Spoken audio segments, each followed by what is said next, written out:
Where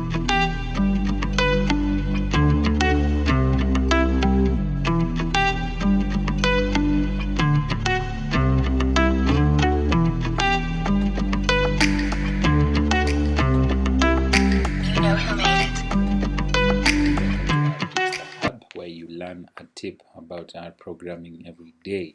Thank you and welcome. If it's your first time here, please like, share and subscribe.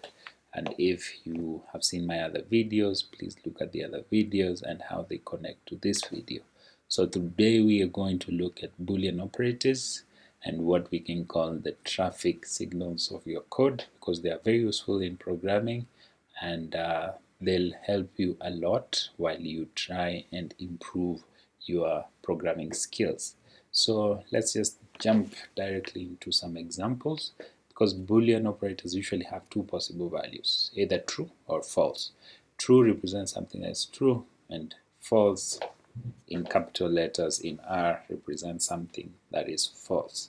So for example, if we assign objects and we say X is true and Y is false,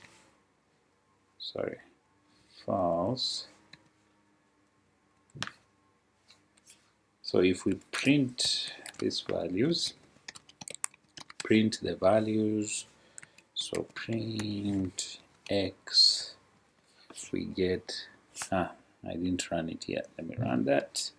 Yes, if we print X true, if we print Y also is false, yes. So this, we've assigned the values true and false to variable X and Y respectively, and you can think of true as saying yes and also false as saying no.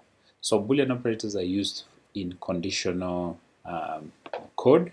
So for example, if we introduce a condition, so we say we want to check conditions with true and false, and then we say age is 20 and we want to check if this person is an adult. So let's check is adult, and then we say we want to check is the age greater or equal to 18. If we run this, so we expect that 20 is greater than 18. If we run this and then we check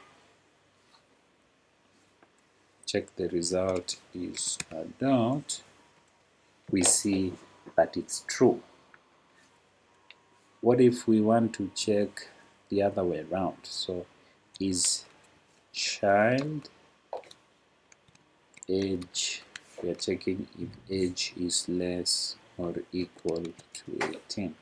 When we run this and then we check is child, run, we see that it's false. So the person of age 20 is not a child because their age is not less or equal to 18.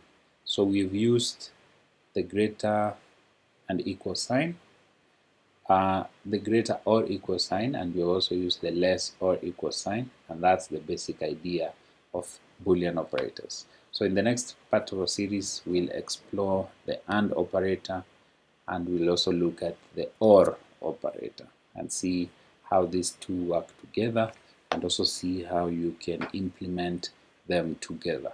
So that's the basic idea of Boolean operators in R. In the next part, we'll see how the others work. Thank you and bye-bye. Happy coding, like, share and subscribe this video. Bye.